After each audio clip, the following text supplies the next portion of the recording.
આજકાલ લોકો એકબીજાનું જોઈ અને બીજા જેવું કરવાના કારણે પોતાના ખિસ્સામાં કેટલા પૈસા છે, પોતાની કેટલી આવક છે, એમની શું સ્થિતિ છે, આ બધું જ ભૂલી જાય છે.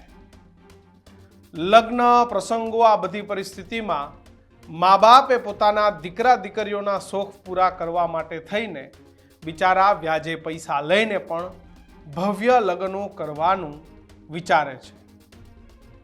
જો કે આ બધી વસ્તુઓથી સમાજની અંદર નાના અને મધ્યમ વર્ગીય લોકોએ દેવાદાર બની રહ્યા છે. આના માટે આપણે બધાએ આગળ આવવું પડશે. હું કોઈ 21મી સદીની કે નવી ટેકનોલોજીના એના વિરોધમાં વાત નથી કરતો, પણ હું જે વાત કરું છું એ વાત એ છે કે ગરીબ અને મધ્યમ વર્ગ એ અત્યારે દેખાદેખીમાં બિચારો મૂંઝાઈ ગયો છે. જોકે સમજવાની જરૂર એ લોકોએ છે કે પૈસાવાળા લોકો ગમે એ કરે, પણ આપણે એના જેવું કરવામાં, દેખાદેખીમાં આપણે આપણા પર બોજો નથી કરવાનો. અને આજકાલ સોશિયલ મીડિયાના કારણે એકબીજાનું જોઈને દેખાડા કરવાનું વધી ગયું છે. અને એમાં પણ લગ્ન પ્રસંગોની અંદર સોશિયલ મીડિયામાં વાયરલ થઈ જવાની જે લાલસા છે એને લાખો કરોડો રૂપિયાનો ખર્ચ કરતા લોકો જોવા મળે છે. એટલું જ નહીં, પરંતુ આ ખર્ચ માટે આખો જે પરિવાર છે એ પણ દેવામાં ડૂબી જાય છે ને પછી આખી જિંદગી તેમાંથી બહાર નથી આવી શકતા. ત્યારે આવી પરિસ્થિતિઓને ધ્યાને લઈને કચ્છમાં વસતા લોડાઈ પ્રાથરિયા આહિર સમાજે લગ્ન પ્રસંગમાં જે ખર્ચાઓ થાય છે તેને લઈને જોરદાર નિર્ણય લેવામાં આવ્યો છે. નમસ્કાર, ન્યૂઝરૂમ સાથે આપનું સ્વાગત. હું કિશોર.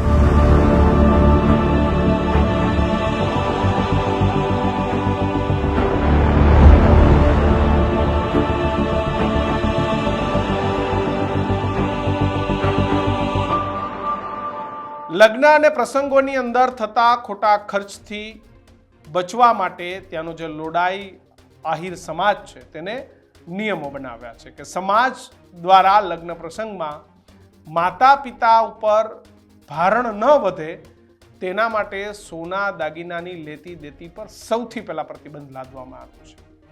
આમ જોવા જાવ તો વાત એ બિલકુલ સાચી છે. સોનું આજે 1 લાખ રૂપિયા કરતાં પણ વધી ગયું છે. એમાં કચ્છ જેવા વિસ્તારોમાં મોટા ભાગે લોકો ખેતી સાથે જોડાયેલા હોય, એ લોકો કદાચ 3-4 તોલા સોનું દેવું હોય તો 3-4 લાખ રૂપિયા લાવે ક્યાંથી? એટલે સૌથી પહેલો સોનાની લેતી દેતી ઉપર પ્રતિબંધ સમાજે જ પ્રતિબંધ લાવી દીધો છે, જેથી કરીને કોઈને શરમમાં ના મુકાવવું પડે કે ફરજિયાત દેવું ના પડે. અને કોઈ કદાચ લેતી દેતીની વાત કરે તો કહી શકે કે સમાજે પ્રતિબંધ લગાવ્યો છે, એટલે હું આ જે વ્યવહાર છે એ વ્યવહાર નહીં કર્યો. કારણ કે હાલ જે ભાવો છે આસમાને છે, અને આવા સંજોગોની અંદર દરેકને સોનાની લેતી દેતી પરવડે પણ નહીં. વ્યવહાર અને રીત રિવાજોના ચક્કરોમાં કોઈ પરિવારે એ આર્થિક રીતે ભાંગી ન પડે તેના માટે આહિર સમાજ દ્વારા આ નિર્ણય લેવાયો છે. જોકે સાથે જ જમણવારની અંદર 6 થી વધારે વાનગી નહીં રાખવાની. આજકાલ લોકોએ લાખો રૂપિયાનો જમણવાર કરે છે, 50 જાતની આઈટમ રાખે છે, પણ 1 કરોડપતિ લોકો રાખી શકે છે, અબજોપતિ લોકો રાખી શકે છે, કારણ કે એને વાપરવા ક્યાં એ પરિસ્થિતિ હોય છે, અને ગરીબ અને મધ્યમ વર્ગને પૈસા લાવવા ક્યાં એ પરિસ્થિતિ હોય છે. સાથે જ પ્રી વેડિંગ પર પણ પ્રતિબંધ મૂકવામાં આવ્યો છે.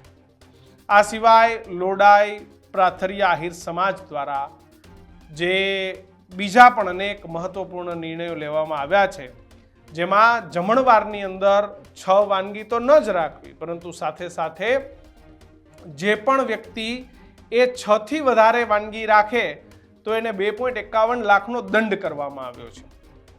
તેમજ હલ્દી, મહેંદી, પ્રી વેડિંગ જેવી સેરેમનીઓ પણ રાખવી નહીં, એના પર પણ પ્રતિબંધ લાદવામાં આવ્યો છે.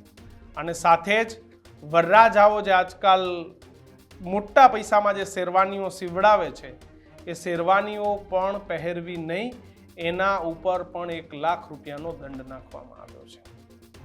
આ બધી વાતો શું યાદ કરાવે છે?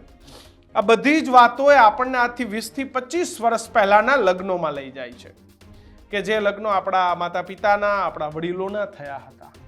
જે લગ્નોમાં એકદમ સાદગી હતી, જે લગ્નોની અંદર સિમ્પલ જમણવાર હતો, સિમ્પલ કપડાં હતા, ખાલી જે વધારો હતો એ લોકોનો ઉત્સાહ હતો, લોકોનો પ્રેમ હતો, એમાં સૌથી વધારે વધારો એ વસ્તુ જોવા મળતી. અત્યારે ગરીબ માણસો, મધ્યમ વર્ગ માણસને બિચારાને સમાજની અંદર પોતે છે એ બતાવવા માટે થઈને આ બધા ખર્ચાઓ કરવા પડે છે. અને જ્યારે આવી વાતો કરીએ ત્યારે આજકાલની જનરેશન એમ કહેતા હોય કે આ તો નેરો માઇન્ડેડ લોકો છે, આ લોકો આવું વિચારે છે. કોઈની આઝાદી પર તરાપ મારવાનો કોઈને અધિકાર નથી, પણ કમસે કમ આ નિયમથી ગરીબ અને મધ્યમ વર્ગના લોકો છે કે જે લોકોને ખરેખર ફાયદો થશે, જે દેખાદેખી વધી છે, મહિલાઓના કપડાં, પુરુષોના કપડાં, બ્યુટી પાર્લર, આ તે બીજું ત્રીજું, ગાડીઓ, ડીજે, મહેંદી, લગ્નનું 1 દિવસનું ફંક્શન આજે 5 દિવસનું કરી નાખ્યું છે. અને જેમાં અનેક લોકો જે કરી શકે એને વાંધો નથી, જે કરી શકે કરો, પણ જે નથી કરી શકતા એ લોકો કદાચ આવા ખર્ચાથી બચી અને પોતાનું જીવન સારું કરી શકશે. આહિર સમાજના નિર્ણયને આપ કેવી રીતે જોવો છો એ ખાસ કમેન્ટ બોક્સમાં લખજો. અને તમારા સમાજોને પણ આવા નિયમોની જરૂર હોય તો પણ કમેન્ટ બોક્સમાં લખજો, કારણ કે આપણે આપણા બાળકોના સારા શિક્ષણ, બાળકોના સારા આયુષ્ય, આ બધી વસ્તુ ઉપર ધ્યાન આપવી એ ખૂબ જરૂરી છે. ખોટા પૈસા વેડફાઈ જશે તો આપણે આપણા બાળકોને સારું શિક્ષણ નહીં આપી શકીએ, સારા અધિકારી, સારા બિઝનેસમેન નહીં બનાવી શકીએ. એક લગ્ન કરવાથી બાળકનું જીવન કે દીકરીનું જીવન એ સુખી નથી થઈ જતું, એ પછી પણ એના જીવનમાં અનેક પડકારો હોય છે. એટલા માટે ખોટા ખર્ચથી બચીએ અને એક સારો અને સાચો સમાજ બનાવીએ. જોતા રહેજો ન્યૂઝરૂમ, સબસ્ક્રાઇબ કરવાનું ભૂલતા નહીં. નમસ્કાર.